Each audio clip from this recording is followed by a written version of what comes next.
ಅಪಾಯದಲ್ಲಿ ರಸ್ತೆ ದಾಟಲು ಶಾಲಾ ಮಕ್ಕಳ ಹರಸಾಹಸ. UK9 ವರದಿಯ ಫಲಶ್ರುತಿ. ಅಪಾಯದಲ್ಲಿ ರಸ್ತೆ ದಾಟುತ್ತಿದ್ದ ಶಾಲಾ ಮಕ್ಕಳ ಸಮಸ್ಯೆಗೆ ಇದೀಗ ಕೊನೆಗೂ ಮುಕ್ತಿ ಸಿಕ್ಕಿದೆ. UK9ನಲ್ಲಿ ಬಿತ್ತರವಾದ ವರದಿಗೆ ಜಿಲ್ಲಾಧಿಕಾರಿಗಳ ಖಡಕ್ ಸೂಚನೆ. ತಕ್ಷಣ ಎಚ್ಚೆತ್ತ ಅಧಿಕಾರಿಗಳು. ಇದೀಗ ಸ್ಥಳದಲ್ಲಿ ರಸ್ತೆ ಕಾಮಗಾರಿ ಭರದಿಂದ ಸಾಗುತ್ತಿದೆ.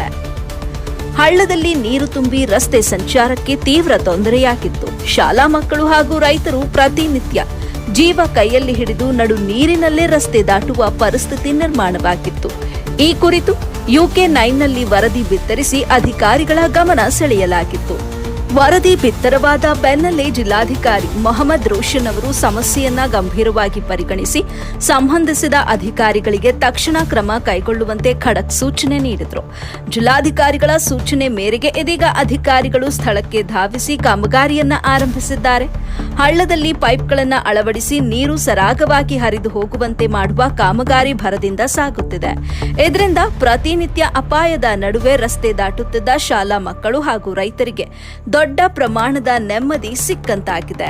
ಕೊನೆಗೂ ನಡು ನೀರಿನಲ್ಲಿ ಮಕ್ಕಳು ರಸ್ತೆ ದಾಟುತ್ತಿದ್ದ ದೃಶ್ಯಕ್ಕೆ ಫುಲ್ ಸ್ಟಾಪ್ ಬೀಳುವಂತಾಗಿದೆ. UK9ನಲ್ಲಿ ಪ್ರಸಾರವಾದ ವರದಿಗೆ ಅಧಿಕಾರಿಗಳು ತಕ್ಷಣ ಸ್ಪಂದಿಸಿದ್ದು, ಇದು ಜನಪರ ಮಾಧ್ಯಮ ವರದಿಯೊಂದರ ಫಲಶ್ರುತಿ ಎಂಬುದು ಗಮನಾರ್ಹ.